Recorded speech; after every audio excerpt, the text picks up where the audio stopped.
This is like a great movie to actually do an opening dance to because this is 90% of the dancing in Phantom of the Paradise. I feel like I need to wear like a really hippy dippy swingy dress, like kind of a slightly of a hipster dress. Like I want to wear your outfit, but wear like really thick wooden clogs. Yeah, I really wanted to get a whole grill of metal teeth and then also a mask of metal and then also have a vocoder for a voice. Oh guys, welcome to Cinema Bias. I'm VIDEODREW. This is Alex Mack. And more importantly, guys, this is our intro. And then I have the intro video queued up. Don't worry about it.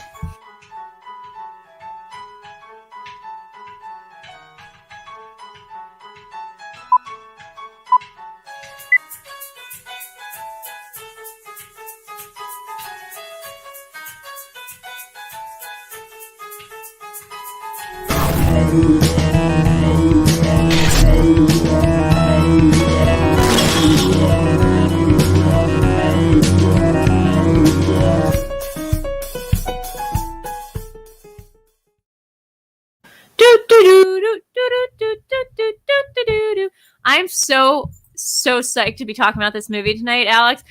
I gotta tell you, I did kind of a messed up thing. I'm gonna be honest.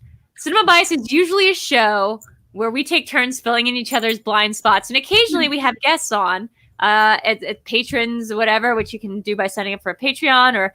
Also, guys, Streamlabs are open. Just gonna hem that in there somewhere. Streamlabs.com/VIDEODREW. But you can request a movie, and me and Alex will watch it, and we will discuss it. This week we have a guest on, and instead of just taking their suggestion, I was like, no. I have something that I want you to watch, and it's just like one of my favorite movies. And I know this person really likes musicals, but all the musicals that they had suggested, we had both seen. So I was like, I just called an audible. I was like, it's time to just watch Drew's favorite movie of all time. It's Phantom of the Paradise week. Finally! Yo, it's become... Honestly, this actually kind of triggered a Brian De Palma week for me personally. I had vowed to watch a whole bunch of his movies. I watched another one earlier today. What'd you watch? I watched La Femme Nikita. Oh, nice. La Femme Nikita, that's a good one.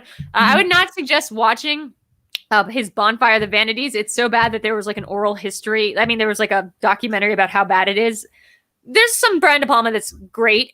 It's really great. And then there's some Brian De Palma that really misses the mark. But anyway, let's invite on our very special guest for this week. We have, it's not the doggies.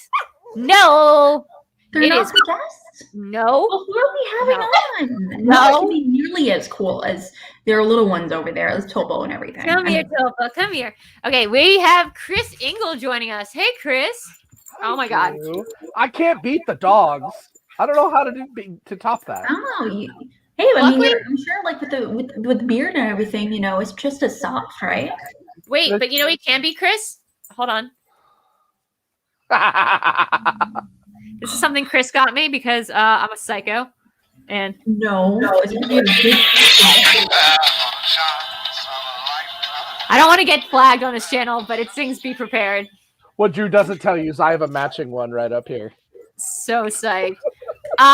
So yeah, I mean, I gave you briefly, I gave everyone briefly the rundown. Chris, you suggested, I know you're a big musical fan. You suggested Chicago and Phantom and Les Mis, and we just happen to be big musical fans here as well. So we've seen all of them.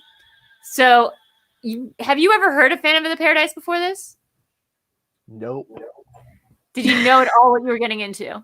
No.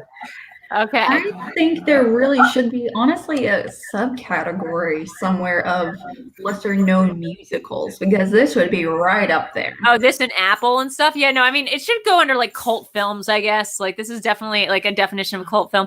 But I really am so interested in Chris's opinion on it, because I feel like he is angry at me. So what we're going to do here is we're going to talk real quickly about sort of our biases, about certain movies, why we've seen them, why we haven't. I mean, I know you're a big fan of musical, Chris. You said you never heard this movie, but are you a big fan of Brian De Palma? Have you seen a lot of 70s movies, cult classics? De Palma's the kind of guy I was introduced to De Palma in The Untouchables. Oh, right. I loved The Untouchables. And then Black Dahlia, I liked Mission to Mars. So I was like, oh, it's Brian De Palma. Okay, cool. That's a very weird smattering of Brian De Palma. Mission to Mars, Untouchables, and then Black Carrie, Dahlia. of course, Carrie. Carrie, of course, right? Yeah. So no, I love Carrie. Carrie, I argue, is one of the best films of the 70s. Oh, it absolutely is.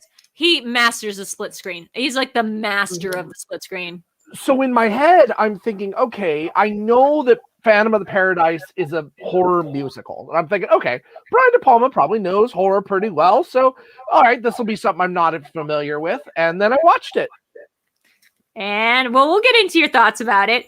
But more importantly, we have a section now called Tell Us What This Movie's About. We're going to give you... Oh, wait, no. So first, Alex, had you ever heard of this movie? Sorry, I forgot to go around in a circle. I'm a little ditzy. Had you ever heard of this? No, I have not heard of this movie. I am also a big fan of musicals. A lot of my favorite films of all time. I mean, a lot of my favorite movies growing up were pretty consistently musicals, and I never really thought about the concept of indie musicals or cult movies in terms of musicals. And so I feel like watching this is definitely going to trigger a certain movie watching trend for me for the next week or two. I would put this in the same category almost like as Rocky Horror, like in that sort of thing where it's like just, or like, you know, Repo the Genetic Opera, maybe even, or just like so weird and it exists and you're like, that's a testament of time. I will say that for myself, this movie was famously a flop, but it has triggered some really interesting things in history. Specifically, Baby Driver. Baby Driver is entirely a product of this movie, and we will get into it. Hey, stop it! If you notice, Swan is in Baby Driver. Paul William, who's the main one of the main characters. He's the evil guy in this, but he also wrote all the music. He's also very famous for writing the Rainbow Connection and most of the Muppets movies. Music. So that's why, if you've noticed, a lot of this music sounds like stuff you would hear on the Muppets, which was Eric's first point. He wrote a book about this called, I think it was called like Failing Upward or something, or it's about like how failure, which is what this movie was, can create these beautiful things in its aftermath by people who've been inspired by it. I was very inspired by Phantom of the Paradise. I saw it when I was in high school. I don't know how I found it. It seemed weird. It seemed right up my alley. And my very first tattoo I ever got was a phoenix on my back for Jessica Harper's Phoenix. So that's my bias. Okay, so that's real quick. Now I guess, let's put 60 seconds on the clock and get Chris, if you can, as to the best of your ability, tell us the plot of this movie in 60 seconds. You think you can do it? I'm no Coy Jandrew, but I can give it a shot. Oh, wow. Yeah, I'd be great at this. Okay, well, you have 1 minute on the clock to impress us with your movie plot prowess. Wait, Alex, you got the clock? You got the clock? Cool. Okay. Yeah, ready to go. Cool. Ready, set, go. Okay, you've got this guy Swan. He's a music producer, and he's opening up this brand new place called the Paradise, and he's looking for the next great sound for his guys, the Juicy Fruits, to open it up with. And then he meets this guy who is just a perfect sound, and he has him sign a contract that says, "You'll be the next big thing," but he's not the next big thing because Swan stole the song, and then wants to get rid of this guy, but this guy doesn't know it, so he comes in and is going to talk to Swan, but Swan doesn't want to talk to him. But then he meets Phoenix. Phoenix is our femme of this movie. Then he gets kicked out, and he's all pissed off, and he gets sent to jail, and then he escapes from jail. But before he's in jail, he's made to get all metal teeth thanks to the Swan Corporation, and then he escapes and gets his head caught in a music press, and it's all deformed. And then years later, it's about to open up, and he's now donned a costume, and he's going to get his revenge, but he doesn't get his revenge because Swan makes him sign another contract, which is a Faustian deal, and now he has to make a perfect katana for Phoenix, but it's not for Phoenix because it's actually for Swan and these other guys, and it's a really fucked up thing, and there's lots of Faustian deals. And time. That wraps up. Can I be honest? Great job. I'm pretty impressed, all things considered. Drew, is there anything in particular you feel like our man Chris here missed? I mean, the second half was a little bit light on what's going on, but I think that he set up the first half perfectly. And I also think, what's funny about this movie is it's not like a Phantom of the Opera story. It is marginally Phantom of the Opera-esque. Kind of? But it's mostly Faustian. It's mostly a Faustian story. Like, this story could have been called, like, Faust, Faust 2000 or something, because it's really all about aggressively fan of the opera. Well, there's a fan of the opera overtake, which is like there's a guy living in the opera house and he's like got this muse and whatever. But the idea I totally get it, but it's so clearly influenced. I think it's equally, Yeah. It draws from 3 different sources, really. Faust, the Legend of Faust, Phantom of the Opera by Gaston Leroux, not Andrew Lloyd Webber, but the original Leroux, and then the Portrait of Dorian Gray a little bit too. Yeah. He's got the Portrait of Dorian Gray thing. So here's the second half. I mean, just to flesh it out a little bit more. So, he gets his head caught in a press. His vocoder is crushed. He's got these metal teeth, so he shows back up to get his revenge, but realizes the woman that he had fallen in love with, who's going to be singing his music. So Swan makes him sign a contract.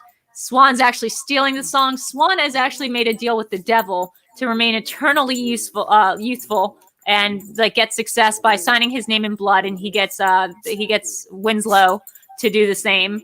And then he steals all his songs. And then he gets this guy Beef, who is the best character in any movie that ever existed.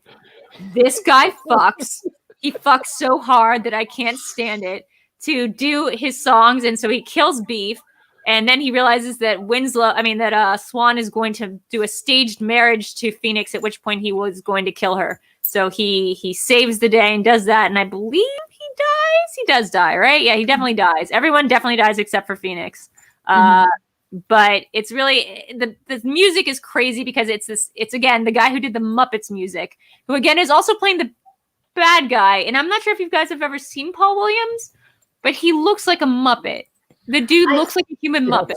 I thought, looking at him, I was like, he looks super familiar, but he reminds me, looking at his face, he reminds me so much of Capote. Yep. So much so that when Capote was in Murder by Death. What's his name? Oh my gosh, he's an actor that ended up playing Truman Capote in one of the movies. What, Philip Seymour Hoffman or Jared Harris? The other one. Jared Harris. Yeah, yes, him. Yeah, you're seeing him portraying him, and so I was like, this feels. So there was this movie called Murder by Death that came out that was a spoof up on sort of like a Clue kind of spoof up of like murder mystery stories, where there was like an Agatha Christie character, a Columbo character. They all go to a house. The main bad guy in that is Truman Capote in his only role, like his only big role, and everyone thought it was Paul Williams because they look so much alike. Paul Williams has a history of being a villain for me. Growing up, I watched Batman the Animated Series. He's the voice of the Penguin. No! Yeah, in the animated series, he's the Penguin. Now, can you guys place him in Baby Driver? Because he is in Baby Driver. To be completely honest, I have not seen Baby Driver. So that's going to go on the list. He's the butcher. He's the butcher. He's the guy who. The guy with the arms. He's the arms dealer. Yes. Who? That's right. Watching this movie, I ended up seeing. I saw the movie Suspiria for the first time over Christmas. Yeah. I was looking at Phoenix. I was like, I know you somewhere. I know you're like one of those. Harper. Some horror movie, some like somebody said, I was like, I know it's not Carrie, I know it's not that, and I was like, wait, what is that weird dancing one in Italy? Oh yeah, I always used to confuse with Indiana Jones lady. What's her name? Oh, the chick that played Karen Allen. Karen Allen and Jessica Harper to me were like identical. The only difference was Jessica Harper was the singer one, so she was in Shock Treatment, which is a sequel to Rocky Horror. Hey, who's being weird? She was in. Jessica Harper. She's great. She was also in the new Suspiria. My favorite thing about Jessica Harper in this movie is her dance skills. She gives this one song that is a version of Winslow's song that is, caught up in your wheeling dealing, and she does this dance break halfway through where she just struts across the stage going like this, like a chicken. Like, I don't know what they were on. I need to read an oral history of this movie because I don't know what they were on, but like everyone in this movie acts bananas. It is glam rock, sort of. There's these idea of gender fluidity, like both in Beef and like, this guy who's presents as very butch on stage, but then backstage is very femme and an incredible character. And the music also seems like sort of anachronistic. Like it's supposed to be this dark, like edgy thing. And instead we get these upbeat songs about carburetors and all this stuff. So I'm interested. I have to say that speaking of the music, for every song was a bop. I was like jamming out to it, each and every one of the songs. I was like, what are the Juicy Fruits? What is this like a real band? Because I want to get an album. Well, I think Chris Clark is in the comments. We actually did a Phantom of the Paradise for his show once, and it was me, Mark Hoyak, and Rachel Silvestrini, and we went through it all. I forget who it is, but that actually the Juicy Fruits are a real. Some of the members are from a real famous band. Well, it was like, and also can't forget, like the same three actors that play the Juicy Fruits in the opening scene are also play the Kiss. They look like they're all the band during the actual performance as well. Right. It's the house band, so it's all the same guys. Like it's like that's their like backup band, you know. Yeah. I love how they take this one song. So Winslow creates this song, this opera, and he has this, these things that are like, these beautiful songs. And then as soon as Swan takes the music, he changes it into a song about carburetors and like surf culture. And it's so obviously a diss on the Beach Boys. It's like carburetors, man. That's what life's all about. And you get this amazing split screen sequence of a bomb being planted in a prop car. I'm just going to go off forever unless we rein me in a little bit. There's something to be said that I really like about this house band as it goes through the film, and that it really talks about how a studio is so quick to change a sound to based on what the people want. So it goes from the Juicy Fruits, which is very, I would say, kind of early Beatles-esque, kind of. I think it's like Beach Boys, yeah. Well, then it goes into the Beach Bums, which is very Beach Boys, surfer, and then into the Undead, which is that very Kiss, heavy, like it's a very transitional thing. It's almost like going through the eras of music, right? Because the first thing they start out with is almost it's like the crooners, because they're like, "We'll remember you forever." The Juicy Fruit. Yeah, it's like almost like it's almost like Frankie Valance in the beginning. A little bit, yeah. But the change, it makes sense to this. It's the only thing that made sense in this film to me is this take on music and labels. I really love too, by the way, that the label, Swan's label, is death. So funny story. It's because I have a shirt that says Swan. I think it says Swan or Death Records. I have to remember exactly what the thing is, but basically it was supposed to be Swan Records, I believe, but that was already a label, so they had to change it to Death Records for like all the publicity and stuff. Or maybe I got that backwards. Again, Chris Clark, fact check me on this. But like, it's a funny thing because like, they couldn't brand the record label in the movie the way they wanted to. Chris, you just said it's the only thing that made sense to you in this movie. Yeah. Extrapolate. What didn't make sense to you? Everything else. Like? Okay, you gotta understand that my background, I studied obviously musicals and performance very heavily, but I'm also a literature major. So I've studied Faust pretty thoroughly. I enjoy the legend of Faust. And I was like, as I was going through this film, I'm like, where's the why? Where's the why in all of this that we're getting? Like, why is Swan doing what he's doing? And they try to explain it, but they don't really. He just comes off as a vain jerk. That's all. He wanted to be young forever. Yeah. Yeah, and and then unfortunately, poor Winslow.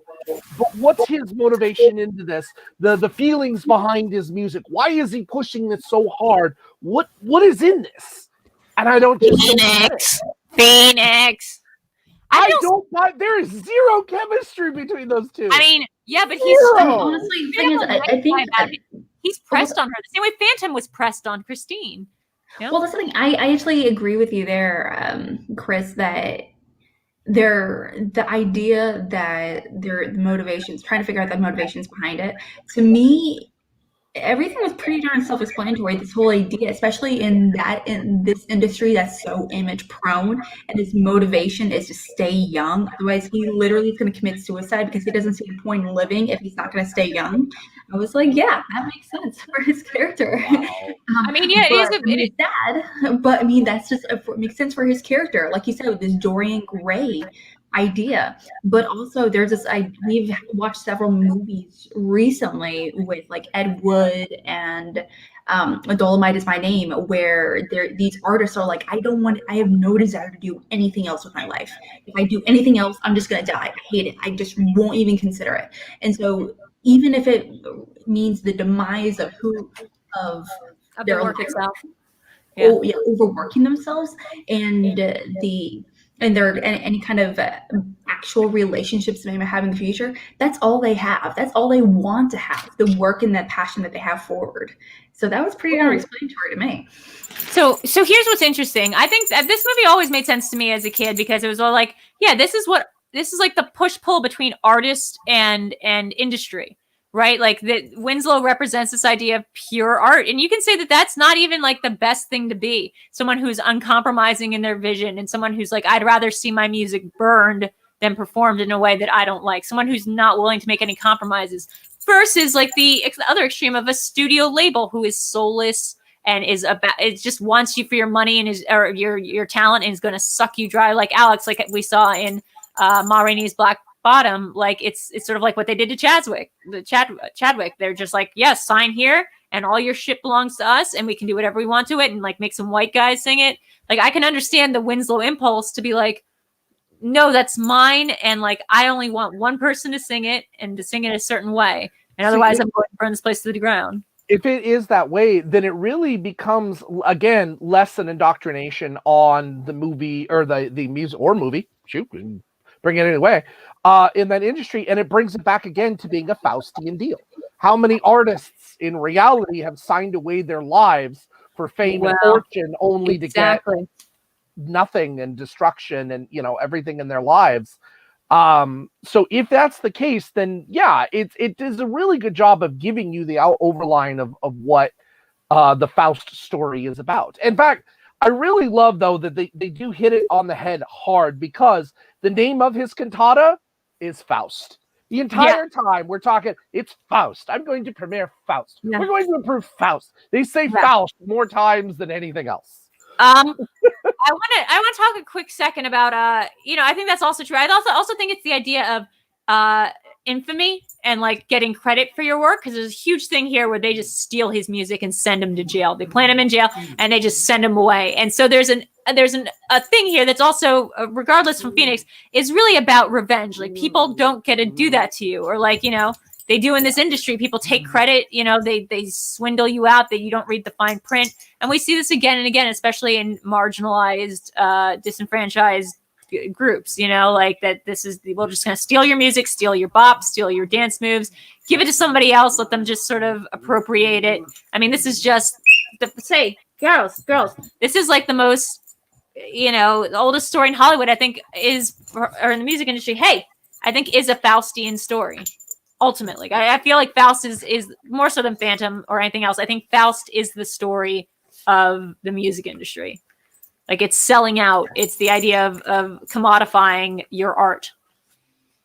It's a taking of your soul as an artist. Mm-hmm. If my work was taken and then turned into a stage play or a movie and I got zero credit for it, I'd be pissed, because that's my soul. I put myself into my work, and to have it taken away and to not be recognized for that, whether you get paid or not, bastardized into this horrible version.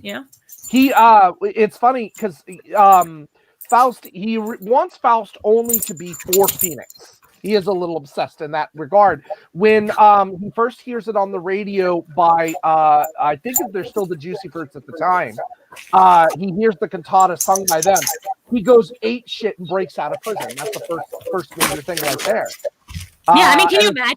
Can you imagine if like somebody planted drugs on you after and stole your music and ruined your life, and then that you just hear your own music without any I mean, God, it's horrifying, and that's before he signs away. But I did like that, by the way. He when he first got kicked out of Swan's place, and they what's in your bag? Well, there's no what, and they take drugs out of their pocket, put it in his bag, and go, "Oh, look what we found in your bag!"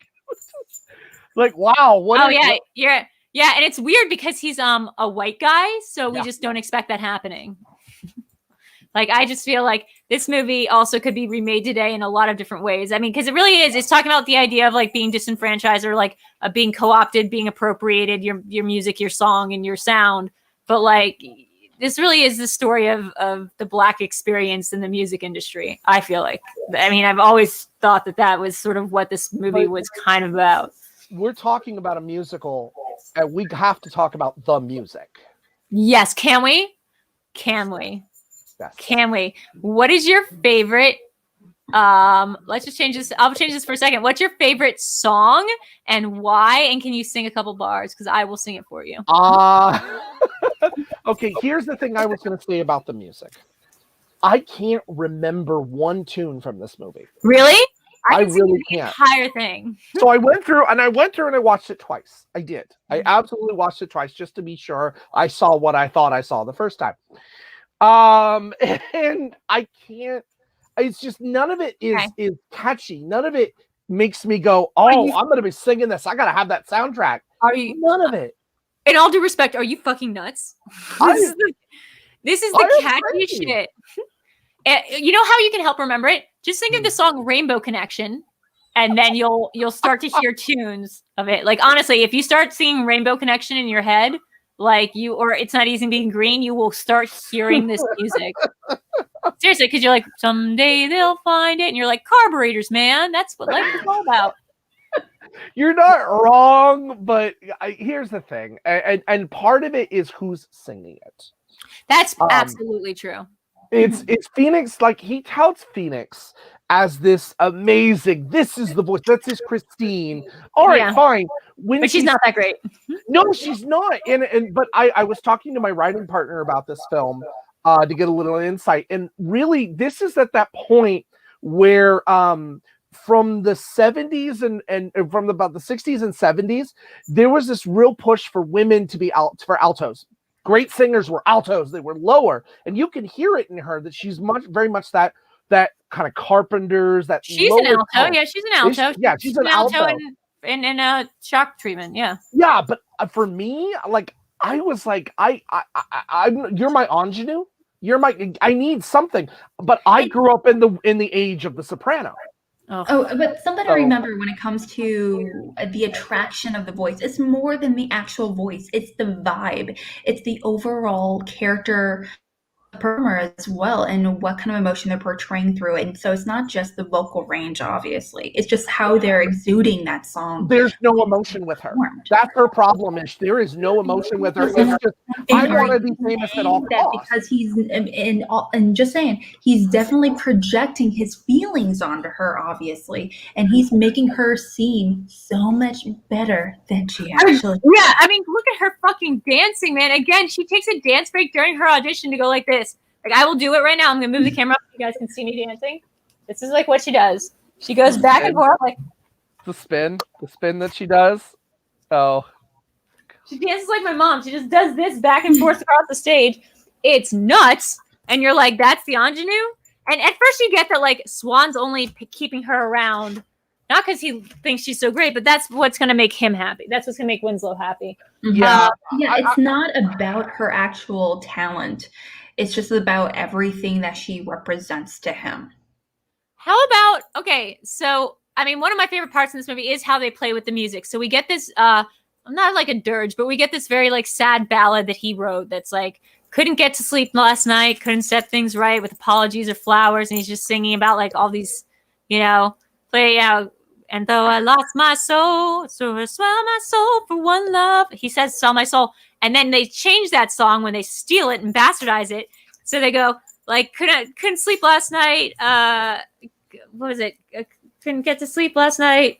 Motor wasn't running right. Like, my motor's barely running. Yeah, and it just becomes all about, like, the cars and the car culture. And you're like, oh, like, that's brutal. Like, that's just awful. It's the same melody, but it's, like, up-tempo. And it's about, like, it's literally just about cars.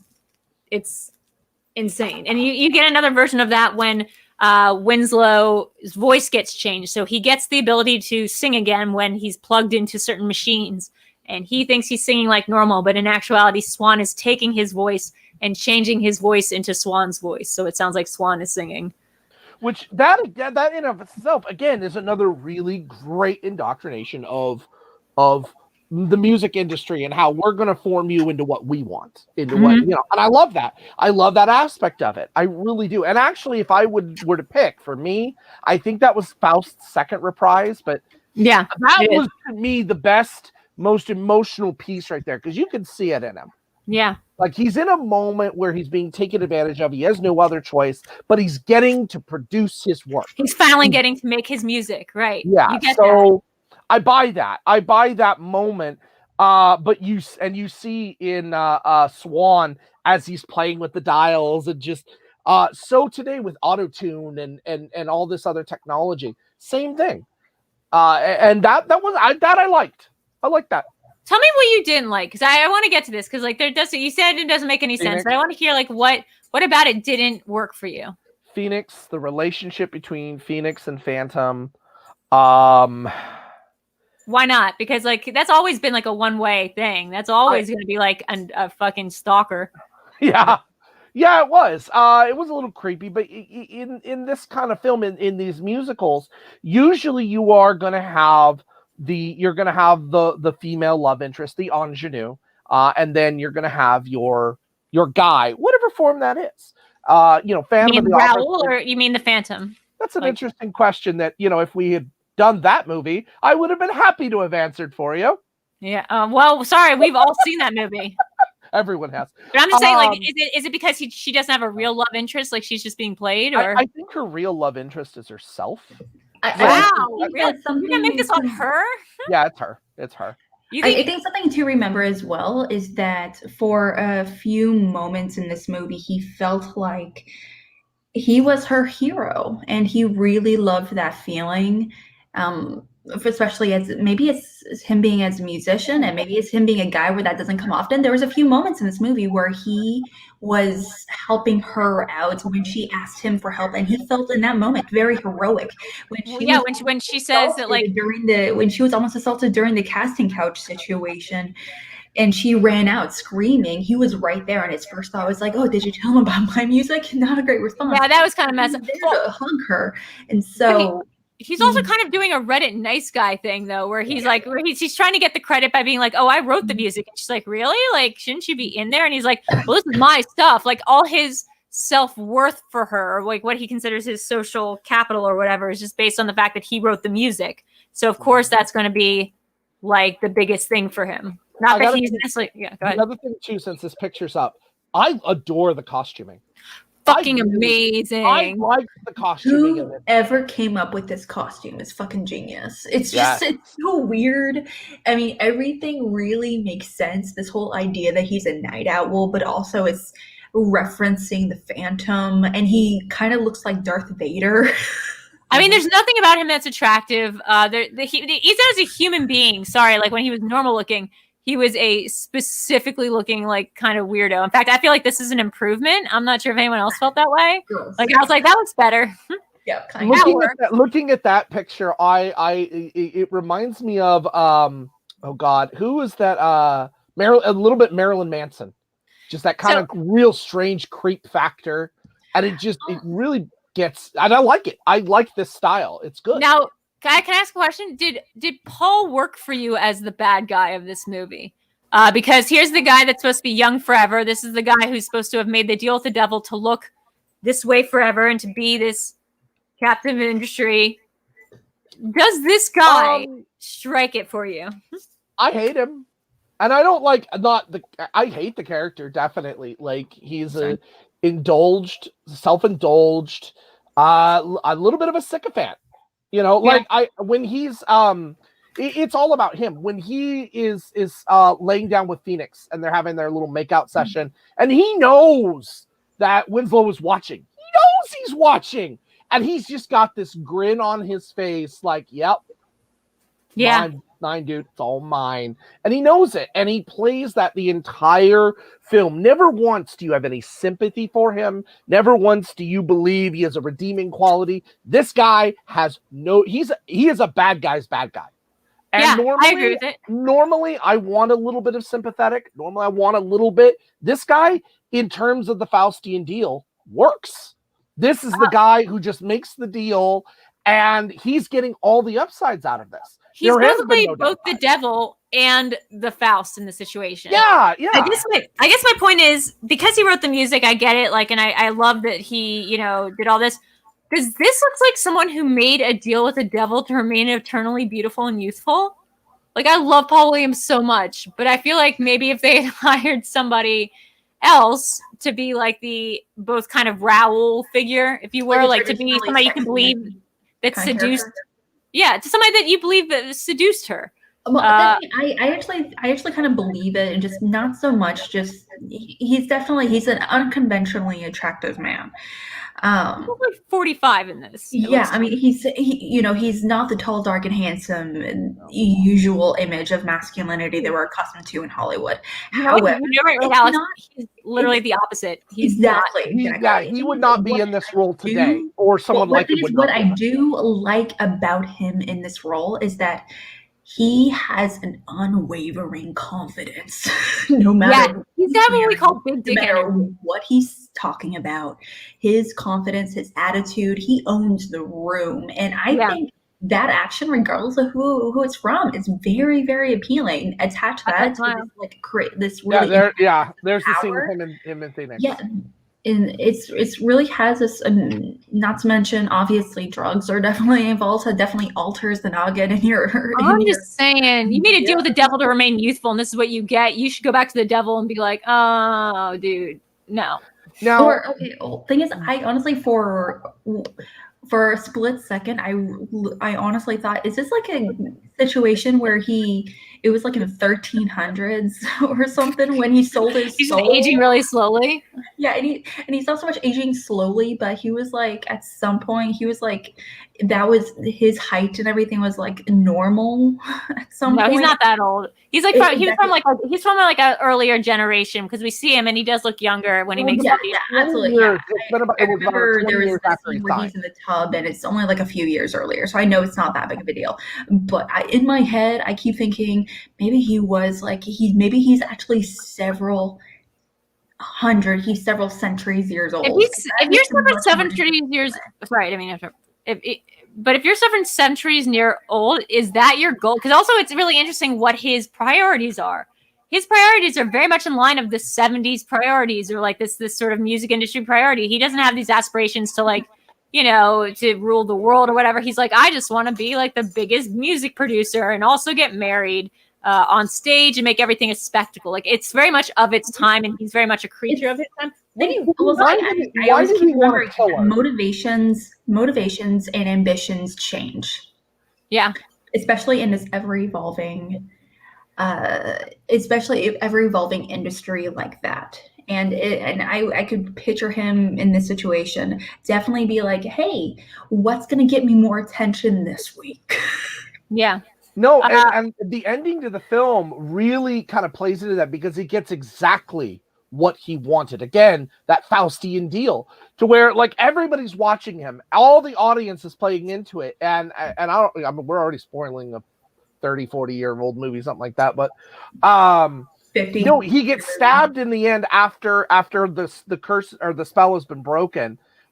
He's stabbed, and then an audience member takes it and stabs him too, and they start passing him down the line, and other audience members are stabbing him. Well, and that's brilliant. Part of the show, and because we've seen it part of the show, because we've seen it in the beef stuff, because they were going into the audience and taking stuff. I mean, it really. I hate to be this person to like try to sell you guys on a movie that clearly is just like one of my picadillos, but like there's just so much there. I feel like there's so much metaphor and context and subtext about what this movie is, or what it's trying to say about the music industry. I'm not sure if there's another movie that is about the music industry that isn't like that is this on the nose and does it in such an allegorical way. Like you can do Dreamgirls, you can do any music industry movie, and you get the same beats, but this is like really as done it as a fairy tale almost. I really liked it overall. I have to say, again, the music, I love every song. The opening song with the Juicy Fruits, yeah, we'll remember in my head since I watched it earlier today. Yeah, I wake up sometimes, Alex. I wake up sometimes and I'm singing that song. I will be in the middle of that song while I wake up. I'll be like, as you should. Yeah, I'll just be like in the chorus of it where it's like, yeah, we'll remember you forever, Eddie, through the sacrifice you made. It's great. Well, even in terms of its portrayal of the music industry, I think it's as satirical and ridiculous as it is. I feel like it's incredibly on point. I don't the characters or anything are realistic, but at the same time, a lot of the specific moments feel very genuine and based in reality. And I find that quite endearing, those small moments quite endearing, especially with when you're adding these ridiculous characters that I love. Can we talk since we mentioned sorry, go ahead, Chris. I was gonna say the only other thing that got to me, and I'll chalk it up to the times, a little bit into the makeup. Not necessarily the Phantom's design, but the gory stuff isn't really that gory. I mean, I thought it's Argento. It's like there are only two times really that the Phantom when he's pressed, the result of that, which you see in the end of the film, and then Swan when you see his face. I would have expected more. I wanted a little bit more of that. I think it was very much based in the movie. I think it was very much based in the Argento style of horror, which is like the reds of the blood look oversaturated. It's all almost campy, like it's not supposed to horrifying that way. Okay. Like a lot of the especially the really awful B horror movies of that time that are a lot of them are kind of revered today as for being especially the really stupid gory ones where the red is much too red. It's glowing. Like that. It's a bright red. I mean, but that's the way it. I mean, I thought that was very reminiscent of a lot of the body horror gore movies that were really, really popular at that time. People also were actively looking for that kind of horror aspect in these movies. Well, and it's a horror musical comedy commentary. Like and I will tell you guys in a little bit about like the backstory about how big this movie was to fail and how it really, for Paul Williams, this ended his career in his mind. He didn't work again after this, like for years. And it wasn't until, I guess I'm getting into it now. It wasn't until Edgar Wright came to him and was like, hey, this movie inspired my everything. Edgar Wright cites Phantom of the Paradise as one of his major inspirations for becoming a filmmaker. And like, just sit on that for a second while I let these dogs out. Come on. I mean, there's definitely something to be said about Williams's musical future. What this sets forward. I mean, some of my favorite soundtracks are still they're Muppet soundtracks. Muppet Christmas Carol, one of my favorite. He did all those. Yeah, that's all him. Even Princess Diaries 2, which by the way he makes a cameo in Princess Diaries 2 as well. Some of other place I recognized him from. Yeah, it's like be warmed by the fire. It's true wherever you find love. Yeah, I mean he's just the best. That's all him, and I really like Williams. I do. I like Williams' sound. I like what he has to offer. And as an actor, he's just one of those guys that's in there and it seems like they're having a good time. And I love that. Absolutely. Like, look, if I would have cast him as somebody different. I love Paul Williams. Maybe I give him a small role doing something. Hell, I might have even given him Winslow because like he kind of fits that model. Like he would have made a great Winslow. But as this is supposed to be this, like, charismatic, like just, mysterious, like, you can't take your eyes off him. You fall in love with him. I just didn't buy him as that person. And it was always the funniest part of the movie to me. But maybe that's part of the thing. Okay. What if hypothetically, maybe that's the point where we watch this not movie. His looks. It's just power. Okay. Well, the thing is, where we watch it and we're like, no, clearly, but they put it there and they're like, yeah, we see it, but they do not. That's the point, that these characters do see the obvious flaws in this. Right. He that's part of the deal he made is that we see him as not that great of a looking guy or whatever, but we do see that scene where he's signing the contract to the devil originally, and he looks more like a teeny bopper, like somebody that would have been in Partridge Family, and so his deal with the devil was to make that sort of like you know, Leo before Leo got the way Leo looks now, like to remain that way. But instead it sort of corrupted him. It kind of Gollumized him. And he's turned like from Smeagol to Gollum. I think it's more the power than it is the looks. The power is drugging. And clearly this world has established that Swan is the big thing. His Swan Records is the big thing, and he's going to make people a big star, and they're looking forward to the Paradise. So I think it's his power. Yeah, you're right. Because no one sees him until the end. Like the public doesn't know what he looks like until the end. And even then they think it's part of the show. Right. Yeah, but I'm saying like, you're right, because like no one knows what Swan looks like. He remains in the shadows. It's his thing, but you only hear his voice. Like the public, like people being auditioned, unless you're one of the girls. No cameras. Yeah, that was something I missed the first time I watched it. Was when he requests no cameras, please, no cameras. Yeah, because that's also a thing. Like if you have like a deal with the devil, I just watched Death Becomes Her, but like you got to like hide out from public spotlight because people are gonna be like, why didn't you age? Like that one lady with the locket. She just so happened to have a locket. Yeah. Wait, what do you mean Drew drops Lord of the Rings reference? What did I drop? Oh, Smeagol Gollum. Yeah. My precious. I love, we haven't gotten to my favorite part of this movie. Let me pull up a picture of the best thing that's ever happened to film. I'm sure you guys can guess who it is. Why this guy is not super famous. Can you guys guess who I'm talking about? Beef? Is it beef? It's fucking beef. This is my queen. This is my everything. He's my everything. He put so much. Actually, you know who he reminded me of in like good ways was Meatloaf and Rocky Horror. He reminds me of like my guy that I went to prom with, and I was like really confused when he turned out to be gay, even though he made my prom dress. I absolutely love it when he's in the shower and they do kind of the psycho thing. Only it's a plunger. Well, I also love his code switching, which is that when he's on stage, he's like butch. He's like life at last, and he's got the glitter on, and so he's like glam rock, but he's being butch. And then when he's off camera, he's like, you know, totally mincing and all these things. And yes, that doesn't really play that well for 2021. But I do think it's not unrealistic, and I don't think it's an offensive portrayal. I think it's actually commenting very much on even how like other people in this industry have to pretend to be something they're not. Like he is fully himself as Beef off camera. He is a queen, but when he's on stage, he has to be this other thing. Yes. And he's amazing, and he's just I don't know, how would you even describe him? He's just the best thing that's ever fucking happened to film. He you know what? He's a really great actor, this guy. Wonderful. I recognize him. I'm also a huge Star Trek fan. This guy, Garrett Graham, he later goes on to do a guest spot on Star Trek Voyager. And actually does a really serious, he plays a Q. John Delancey is a Q. He also plays a Q. And it's a Q who wants to kill himself. And Qs are immortal. You're not supposed to be able to do that. So there's a depth and deepness in a lot of the roles that he does. And I've never seen him in anything else. It's crazy. It's also funny you say that because Paul Williams also was in Star Trek. He was also in Voyager. I remember that one.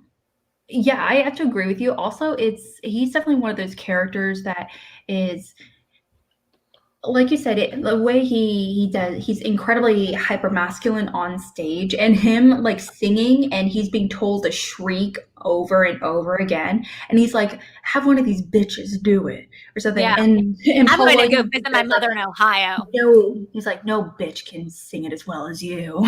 Yeah. But then, like, yeah, I think I've gone back and forth in my day since I loving this movie of being like, oh, this was like an offensive gay stereotype, and then being like, well, no, not necessarily, because he's not somebody who's just like this mincing, prancing thing, and that's like the entirety of who he is. No, this guy has like layers. He's able to put on a performance. He knows he just knows who he is on the inside, and he's this guy. He's the guy from Cincinnati who wants to visit his mom. Oh, yeah, that's right. He's going to Cincinnati to visit my mom, and then the guy just feeds him all the pills.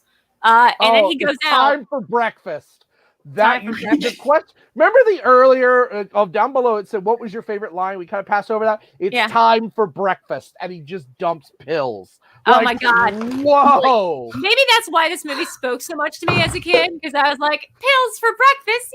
No. I for a second thought, what are they going to give him? Like porridge, maybe some eggs and bacon? No, they give him pills and like probably some sort of trank, like some sort of Quaalude. Sorry, not to like speculate. Well, I associate that it's just like they're just trying to add their sense, trying to create a much more sense of control over them. It's a way to dope up the masses. Yeah, this poor guy. This is how. You know what he is? He's the Carlotta of the story of the Phantom Paradise. In a good way. While Carlotta from Phantom was meant to be this prat and this asshole, he's not exactly meant to be that way. No, he's not. He's actually a very sympathetic character. Like he's almost like he's the innocent of the story. That's why he reminds me of Meatloaf in Rocky Horror. Oh, you're right. I can see that.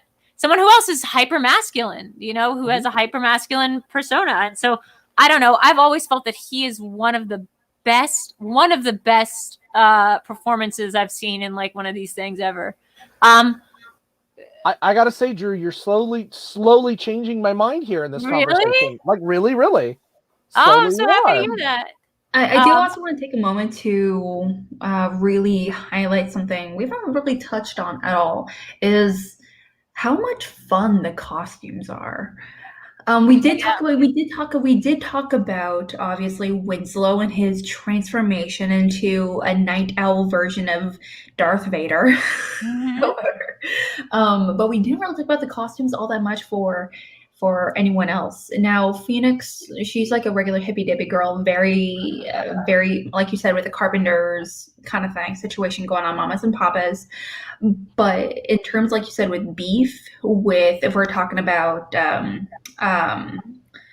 Winslow's transformation, he's just a guy wearing jeans and like a white t-shirt, and then how his character evolves, you also kind of notice he's getting a lot dirtier throughout the entire film, and you notice his gradual ascent to wearing a lot darker clothes. There's literally a scene where he starts out with a complete white outfit at prison, and then he just gets dirty, and then he changes into significantly darker clothes throughout. Just all the stage costumes are so much fun. Yeah. Paul Williams' glasses, a little thing to me, but they are always either red or rose tinted. Always. Not to take you guys off subjects for a second, but I don't think I've really stated how strongly we would not have Scott Pilgrim versus the World if it wasn't for this movie. So much so that he's made his own mini documentary, Edgar Wright, about movies that changed my life, in which he states unequivocally that the biggest influence of Scott Pilgrim and his other works has been Phantom of the Paradise. And I feel like if you understand that Phantom of the Paradise through that lens, that sort of put a germ in his brain that there'd be an ability to make a movie that is sort of genre bending in the way this is both a musical and a comedy, and it sort of operates outside the laws of regular reality, and yet we're immediately able to understand how this world works. And it's so strange and so brave that I feel like, yeah, I mean, how can you not love a movie that Edgar Wright said inspired his entire thing? I have to go find that documentary, to be honest. It's called, let me see, I have it right here. It's Movies That Changed My Life. It's called Movies That Changed My Life by Edgar Wright, Phantom of the Paradise, and This Is Spinal Tap. The two movies. Yeah. And it kind of fit in a weird way together. Yeah. I'm trying to think more on it. There's like videos I can watch, I guess, but like, and we won't play here, but I didn't do enough research in it. I knew that he was very inspired by it. I just don't, my mind is trying to like figure it out. Okay. So Scott Pilgrim has the elements of music and like the band's off and like, fighting for the girl and all this stuff. And, Jason Schwartzman is Swan. That's kind of it, right? Like Jason Schwartzman's Swan's character. And the way he controls. He's a music producer who controls people. Powers is literally like with a chip in her head. Yep. And he like buys out bands and turns them into soulless rock groups. Mm-hmm. And I just like that whole line. You know how long it took me to get all her boyfriends? All of them 10 minutes. I love the part where he's like, hey, sorry about the whole league thing. He's like, I was in a really bad place. So good. Yeah. I mean, this movie is just, to me, if it has that experience on Edgar Wright, I feel like there's no way you can say that this movie is worthless. However, it was worthless when it came out. It was considered trash. People hated it, and it got Paul Williams out of like Chris Clark has mentioned. He made a couple more songs after that. He still worked on Muppets, but he considered this such a blow to his career. He considered it the worst mistake he ever made in his life. Even later in his career, he thought that? Sorry? Even later in his career, he thought that? Yeah, he thought that until Edgar Wright showed up and was like, your movies have inspired me. Like, this movie inspired me. Jim Henson chose him not specifically because of this film, but Jim did talk about early on how he had saw this film. And Jim was known for his... Wait, Henson? Yeah, Henson. Yeah. Wait, was this before Muppets? Holy shit. This is before Muppets. I did not know that. Jim Henson was a big fan of the unconventional. Absolutely, because the man was all about unconventional. Mm-hmm. And so he wanted a little bit of that, and he hired Williams, and it was a huge success. Williams... I had no idea. Other cute little factoids: Sissy Spacek is the set dresser for this film. What? Yeah, Sissy Spacek is the set dresser for this film. Oscar-winning actress Sissy Spacek. Yeah, she was the set dresser, and this got her. Wait, 1 second. Oh, wait, we got a donation. I want to read from Jake saying, "I'm completely lost. I've never even heard of this movie, but here's towards reaching your goal." Thank you, Jake. Thanks, Yakavetta. Wait. That changes my mind about it, because I thought that like his career was over after it. You're saying that the Muppet stuff came after this. Yeah, Muppets came after. So if this is 74.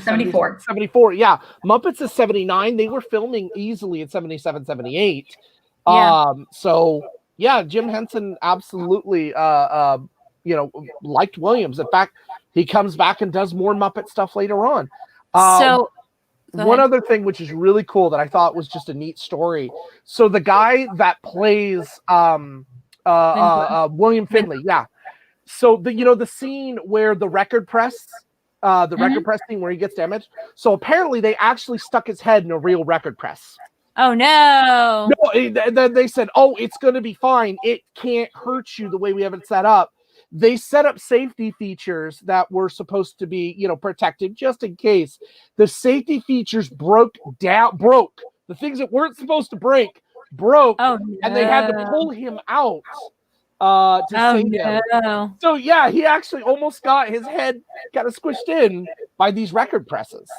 Can I tell you the name of his novel, or his not memoirs? I guess his self-help book that he wrote about this whole experience. It's called, hold on, Fail Brilliantly: Exploding the Myths and Failure of Success. And I love this concept.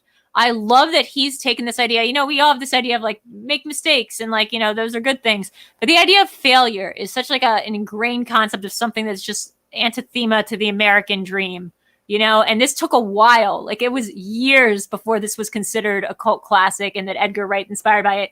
So he spent all this time thinking he had like fucked up his life. Like that this was it. Like this was the worst thing he ever did. And it changed the course of his life. But like, in fact, it something came of it that was so beautiful, and it inspired so much other beautiful work. So he writes in it, dealing with these failures requires a complete rethink of the concept of failure, and of course, the concept of success. Life is failure. Our entire 4 billion journey into the universe is made up of all kinds of trials and errors. Our lives are full of stumbles and unexpected outcomes, which often do not lead to any kind of success.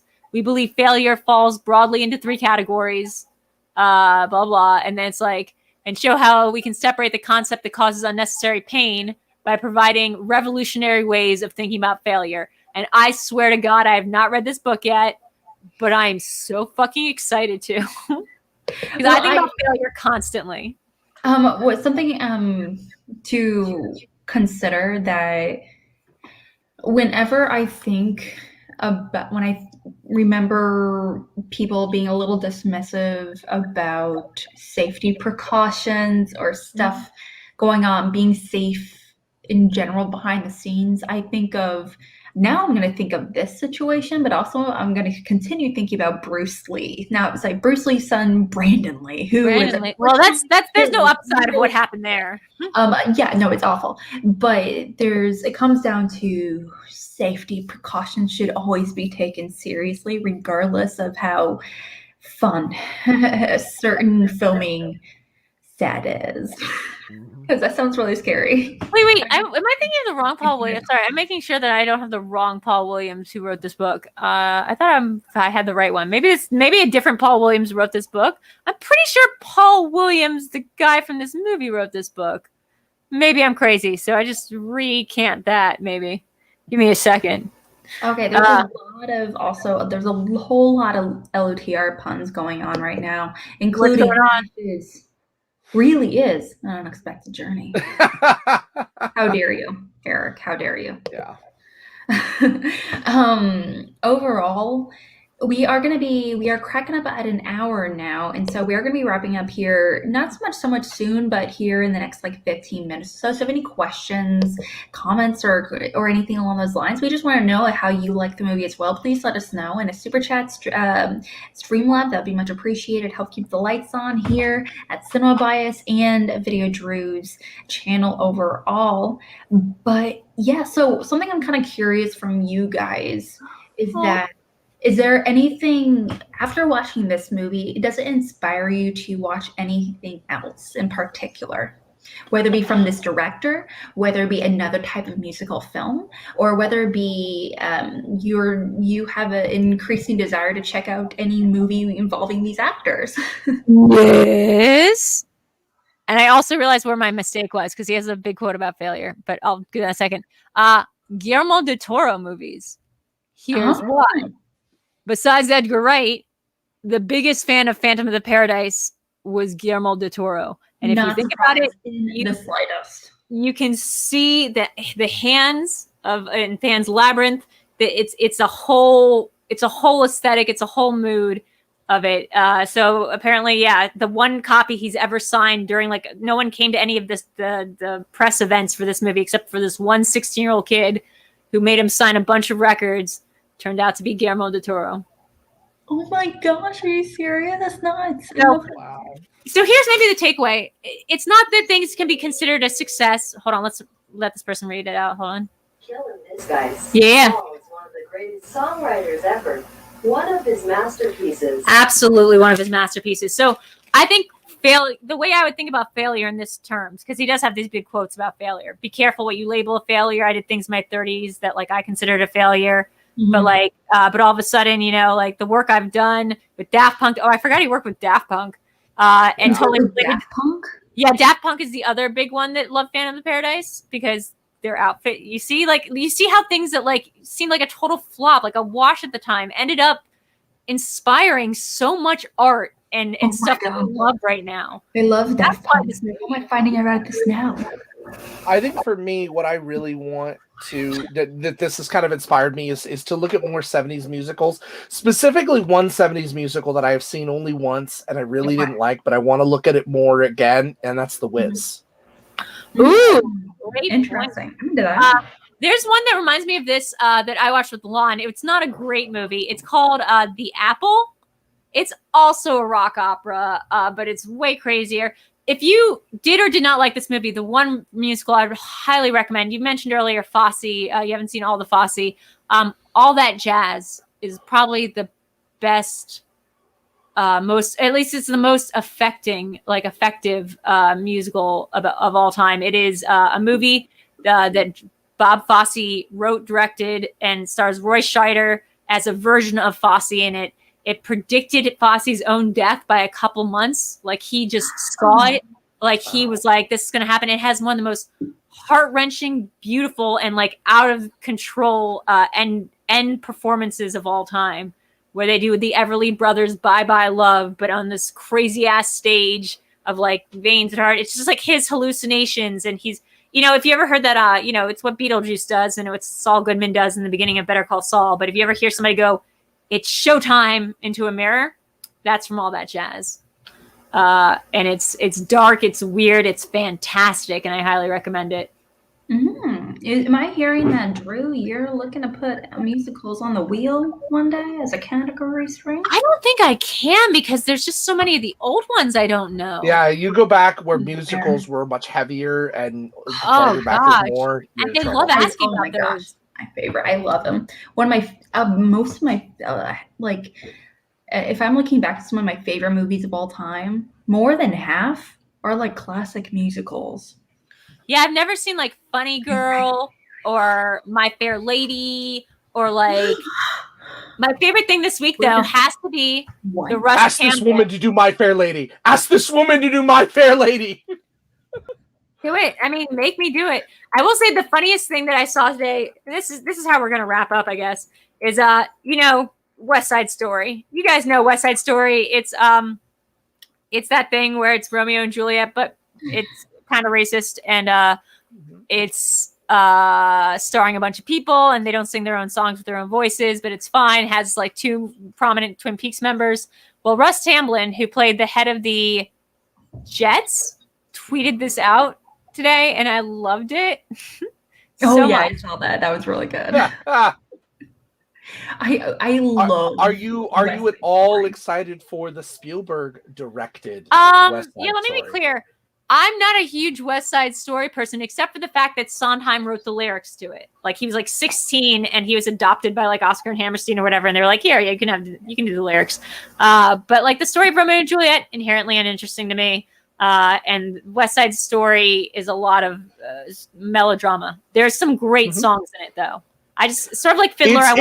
It's a much better dance film than it is a musical. The choreography songs from the story is what I want to do. Well, that's the thing when it comes to West Side Story. I definitely agree with you. It's a beautiful movie in terms of like these fantastic dance numbers. I remember watching I saw the movie for the first time like last year, and I watched it like 10 times since. America is one of the best songs. Maybe the athleticism of these performers. And also, again, like, don't underestimate the lyrics. In I Want to Live in America, it starts with this, Anita singing this thing, and she goes, I like that island Manhattan, smoke on your pipe and put that in, because she's not from America, so she doesn't understand the analogy of put that in your pipe and smoke it. She's saying put smoke on your pipe and put that in. And that was like always one of those early things. I was like, oh, that man writing the lyrics is a genius. Okay. Not only that, it's just a really great movie in terms of it's a very subtle film. There's a lot of weird things that went on behind the scenes, like how they darkened her skin. How they that's not even like because they in real life they looked like under the lights and cameras and everything. They looked her skin. They ain't one person of color in that movie. There ain't one. It's so interesting, but also I just love in real life. I can't remember her name that played Anita. But after she actually won her Oscar for that movie, it was like a whole thing that everyone's like, "Oh my gosh, she's not going to win," and then she ended up winning. And she's was it like, Maria or Anita? Are you saying? No, not a Maria, Anita. Oh shit! I didn't know Anita won. Okay. Yeah, she won. It was like a huge deal. She was like one of the first Hispanic, one of the first Mexican actresses to ever be nominated, let alone win. I think. Do you mean Rita Moreno? Yes. Yeah, that's who it is. But it's but she's like mentioned in numerous interviews. Yeah, it's funny that you guys are giving me an award now. I've been great for years. Yeah, and I'm like, I'm not looking forward to the Spielberg one because, like, as much as the commentary is still hyper relevant today, I feel like it's going to be incredibly on the nose. And yes, it'll be nice to have people playing, not putting on brown face or whatever. But I just feel like it's going to be a little bit like it's the same thing for me that when Tim Burton said, "I'm going to do Sweeney Todd," I went, but that was I want to see because the whole thing is Tim Burton and a musical, a live action musical. I was like, all right, let's see what you got. Spielberg, same thing. You've never done a musical live action. Let's see what you got. Has he not? Wait, he's never done a live action musical? Why do I feel like he has? Lots of cartoons, never directed, but produced. but he's never Yeah. directed a live action musical. He's also mentioned a handful of times that he took on this movie not only because it's a pretty iconic movie. That's actually one of them. He took this movie on because it was something totally outside his wheelhouse, something that he would it would be very much a learning experience for him. And as a director that's in a situation which so few people are, he has very few, I don't want to say very few learning experiences, but he is surprised very rarely when it comes to filmmaking. I mean, he made Hook. Hook is kind of a musical. It has a musical interlude. It was meant to be a musical. Was it? That makes sense. It was meant to be. That's why the little girl's song is still in there. That was the only thing left over from the musical. Yo, I always thought that was so weird. I was like, why are we stopping to hear this little girl sing? But also like the whole like hook, where's the hook? And like I felt like the whole thing just felt like very much musically inclined. Yeah, it was very interesting. If you want a Peter Pan musical, just look to Joe Wright's Pan. Oh my God. Do not do that. Let me just out for a second. Do not watch Pan. Don't watch Pan. Awful. It's so weird. I feel bad for Hugh Jackman in that. I thought he could do no wrong. So, I was wrong. I think I love everyone involved. I love Joe Wright as a director, but that movie is that movie is just swamped with problems, and I actually respect it for what it is. They took a whole bunch of risks, and I respect that, but it's not a good movie. If you mean by risk, you mean using the same weird song that everyone wants to use when they want to do an anachronistic song, which is the Nirvana's like "Here We Are Now," like it's Moulin Rouge, it's Knight's Tale. It's a Knight's Tale. I feel like, or probably used it at one point too. I mean, like they did "We Will Rock You." They used it. They used Aerosmith, but not Nirvana. People love using whatever that song is. Here we are now, entertaining us. So unnecessary for that scene. It's crazy. I don't know what that movie was thinking. They're like, if you're gonna reinvent Peter Pan, go ahead and reinvent it. I love the idea of reinventing Peter Pan. He's a fucking vampire child. Like that's what he does. The best reinvention of Peter Pan by far was done in the first half of Once Upon a Time's third season. The retelling of the Peter Pan story is pretty freaking good. I don't know. Something nobody else did. I'm very partial to Hook. I'm very partial to Jason Isaacs' zaddy like vibe in that one that they did in like the early 2000s. Peter Pan. Yeah. Yo, Jason Isaacs' zaddy is. The only thing I don't like about that is the lighting. The lighting always felt off to me. Everything else I liked in that movie. I didn't like the Tinkerbell, but I loved zaddy. I also love the idea that like Hook is sort of like he can't live without Peter Pan. Like the idea that Wendy's going to take Peter Pan away from Hook is like, it's like a love story almost. It's almost kind of like it's a children's version of Batman and Joker. They just can't live without each other. But like Peter Pan, who is a sociopath child who has no feelings for anything and like literally will go and be like, I love you, Wendy, JK, I love your granddaughter. Like no Joker. Feelings. Hook, who is an adult who understands that like this child is callous and like has no inner soul. Anyway. Okay, so what was I actually now think about it? Drew, you said you wanted to watch potentially more musicals. Is that it? Yeah, I would love to watch more musicals. Just not like the ones that with the 20-minute dance interludes because it was boring. Yeah, that's a lot. And you said you wanted to watch more 70s, more indie musicals in particular, right? I want to go through all the old musicals. Like I'm going to do that. I'm going to do the Roses Supposes, the Moses. Yeah, that thing. I'm going to do Annie Get Your Gun. I'm going to do Hello Dolly. I'm going to do Funny Face. I'm going to do Gene Kelly. Thoroughly Modern Millie. Please, 1 point, do Thoroughly Modern Millie. Later this month, we are absolutely going to do a My Fair Lady episode. And because that's one of my favorite movies of all time. Okay, but wait, what's the difference between that and Lost in Yonkers? I never heard of that.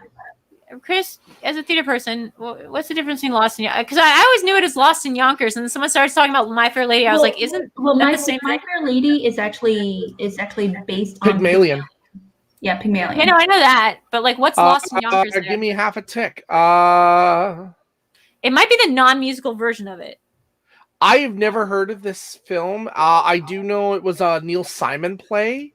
I would have to look more into it. I think it's the non-musical version of Hello, Dolly was called Lost in Yonkers, and it's like... Oh, so it's not related to My Fair Lady. My Fair Lady is Pygmalion. It's the musical version of Pygmalion. No, I know that, but there's also a play called... Am I crazy here? Like, there's a play called Lost in Yonkers. Yeah, it is. It's a Neil Simon play. It won a lot of awards. So is it not based on? So is it based on? I'm thinking. Oh my God, I'm thinking of Hello, Dolly. I'm so sorry, guys. Okay, so that's a very different. That's a very different movie. I was like, Lost in Yonkers inspired Hello, Dolly, which is not My Fair Lady. Yeah, My Fair Lady's right. The Rain in Spain and Rex Harrington and you know, am I just a bet to you? That's, you know, the essence of My Fair Lady. That is on my top 3 list of roles to play is Henry Higgins. Oh, I bet you'd be great at Henry Higgins. You love training people. So that'd be perfect for you. I need to start running you through your training sessions like Henry Higgins would. And the Rain in Spain. Brian De Palma made only 3 in this year. No. Like Andy Serkis played Smeagol how many times in the Lord of the Rings franchise? Okay. Yeah, we're gonna save that for another time though, because I love that musical. I love everything about it. And so I know obviously I've been here and obviously you cycle when you do My Fair Lady. We'll have you back on, Chris. Oh yes, for My Fair Lady. I'm gonna have you back on because this was not fair. Like you signed up to like pick a movie, and I was like, nah, I want to make you watch this other thing. So like, you know what? I will stand here in front of the online world. Drew, you were right. It is a good film. Is it a little different than I expected? Is it perfect in my brain? No, but do I end up liking it after talking with you about it? Yeah, I think I appreciate it now from what you say. There's very few movies, let's face it, that the more we talk about it, upon first watch, we're like, whatever. But the more we think about it, the more we talk about it, it actually really grows on us. And we start to think about the characters in new ways, and particularly the scenes. Like, I didn't care about the... Except for an education. Turned out to be about Nazis. Later. Okay, so guys, we're going to be wrapping things up here in just a few minutes again. So I want to make one final statement. I want to make one final statement about this movie and about what it means. You don't have to like it. You don't have to think it's perfect. It's not perfect. But what it is in terms of failure and whatever is like the idea that something could be a critical, you know, or box office failure and yet be art and inspire other better art along the way, inspire Daft Punk, inspire all these things. It really makes your like heart sing about all these things in life that you've considered like a failure that you've done. Oh, I did this project and it didn't work out well. You have no idea who saw it and who it might inspire. Like you have no idea. And it's just such a rallying cry to continue making art. And that's it. That's my only thought. So, Alex, what are we doing for next week? Guys, it was my choice for was. next week, and we're going to be diving into a few movies that I watched very recently for the very first time, less than a month ago. And it would have to be, we're going to be doing our third double feature episode in Cinema Bias history. And we're going to be covering Superman the movie and Superman 2 and from Zack Snyder in 1980. So it's not a Zack Snyder movie, right? Definitely not a Zack Snyder movie. Perfect. No. I'm down to watch it. I'm really excited to see you watch these movies, not only because, you know, it's very relevant in terms of Schmodown now that Superman is its own category, obviously, but also because these movies really recently kind of climbed up into my personal Mount Rushmore of superhero movies very, very quickly. And I get the love, which makes me dislike Zack Snyder Superman so much more after watching it. Alex, are we watching the Donner cut or the lesser cut? Whatever was available on HBO Max. I don't know what cut it was. Both are available. But if you're going to watch the first one, watch the Lester cut because canonically they go together. Whatever was available on HBO Max. Wait, they're both available, he's saying. I know, but I mean, like, well, say if it's on whatever version I watch on HBO Max. They're both there. The only thing I'm going to say about that is it, Like, it changes things. It definitely changes things. So Okay, which one's longer? I Which didn't one's longer cut? see a mention saying if it was a Richard Donner cut or not. Okay. Wait, what was the original version? What was the theatrical version, and what was the later one? Theatrical was Lester. Okay. And then there was a cry later on, very similar to the Snyderverse, where they said, "Give the Richard Donner cut. Let Richard Donner show his," because he got kicked off the film after filming most of it. But Lester is considered canonically the sequel to the first movie. Wait, real quick, and we'll get into this in the episode. Are we talking about Superman, the second one? Because the first one was just Richard Lester, Donner. Right? Or the Donner, the first one was Donner. So the first one was directed by Richard Donner. The second one was directed by Lester. Put it this way: Well, you know how Donner, some movies are filmed back to back or done as a trilogy all together at once? Yes. Donner did the same thing, but got kicked off midway through working on the second part. Right. Yeah. Okay, so we're going to do that. We'll talk all about it. I have seen one extra clip from the Donner version from number 2 that I really am excited to talk about. So yeah, that's for next week, which has been Cinema Bias. Sorry, Alex, do you have something to say? Yeah, I'm pretty excited to talk about Superman, the movie, as well as the second one, regardless of which version we end up officially picking. That's what we're going to be discussing next Tuesday, so definitely stay tuned for that. It's going to be a guaranteed fun time. Oh, should we invite Mark Riley? We should totally invite Mark Riley. Or Mara or Dan. Yeah, we totally should. We should invite somebody on for that. I'm really excited. I've never seen the whole things of these Superman movies, but I love Christopher Reeves. I feel like he's the best. I loved him in Mousetrap. So this is going to be awesome. Thank you guys for joining us. I've been taking a little bit of a sabbatical. If you may or may not notice, I came back just for this, but I will be here next week. Chris, where can we find you when you're not on talking about musicals with me? Usually hanging out with Drew or Mike Riley in their training sessions through Patreon. Become a Patreon member of VIDEODREW, and you get one of these awesome stickers that I got in the mail today. Wait, really? I got my sticker in the mail today. What's it look like? Sorry. Oh, you haven't seen it? No. Hold on. I'll pull it out real quick. Because this is the one that... my wife was like, "What did you order?" I was like, "I didn't order nothing." Let me see. Because... Oh my God, that's so cool. Patreon makes those. I didn't make those. Yes, that was I was very happy. You can also find me on Twitch once I start twitching again through the summer. Single 1984. I do video games, RPG theater, where I'll play an RPG game over a couple of months, and you'll watch it just like a movie. And it's a lot of fun, and also all around the Schmodown community. Sweet. Alex, my darling, my love, my precious angel. My angel of music, my Christine Daae. Where can I find? That's a different movie. We can't talk about that movie. Sorry, I'm just saying. Close enough. You can find me right here on Twitter at @real_AlexMike. You can also find me being part of the Call to Action podcast, where we do a whole bunch of stuff there. I recently announced that I'm going to be doing a Schmobait tournament filled with a whole bunch of Schmodown rookies. So if that's something you're really excited about, please tweet it, and we really appreciate that. But also please give us a follow over there and check us out anywhere podcasts are found. Oh, yeah. And by the way, we will be working on getting Cinema Bites up on a podcast very shortly, because that's something apparently you guys want to hear is our voice. If you're getting rookies on, I hope you get Paige on there, because she's awesome. Paige and Peggy, two of my favorites. That's something I'm actively working on. Actually, they're the best. As for moi, it's kind of a weird story right now, because I've been dealing with some health issues and some personal stuff, and I hate when people say that. I don't hate it when people say that. I always feel bad when people say that.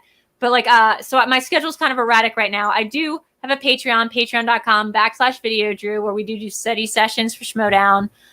It's a lot of fun. I do the Video Chronic Pop Culture quizzes Mondays and Thursdays at 8 p.m. on this channel.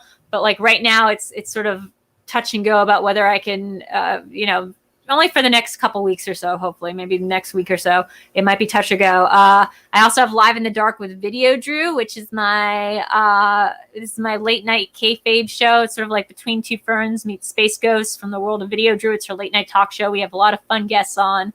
And oh God, see, this is how my brain's working right now. Do I do anything else? Oh yeah.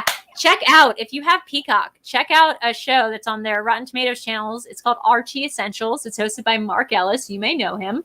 And it's written by yours truly. I I've written a bunch of episodes. It's like me and Lon Harris are the two writers of that show. It's the first time I've ever written for TV. So please check it out and give it a look. Otherwise, Video Drew across all socials, right? Like it's Video Drew's one word. You guys got that, right? You guys got that. It's one word. You guys got that. Apparently, everyone but Christian Harloff gets that. So I love how him and Roka, because Roka calls me Video, which I kind of like. I do like the idea that it's like Video is the first and Drew's the bottom, but it's for SEO. It's so you don't Google the word Video Drew as two words and you get video of Drew Brees doing something or Drew Barrymore. Other than that, guys, thank you all so much for joining us. Thank you everyone who donated. Thank you everyone who showed up, and thank you to Paul Williams and Brian De Palma for creating such a weird, beautiful masterpiece that I'm going to go back and watch right now, probably after this episode. Okay. Good night, guys. Night. Bye.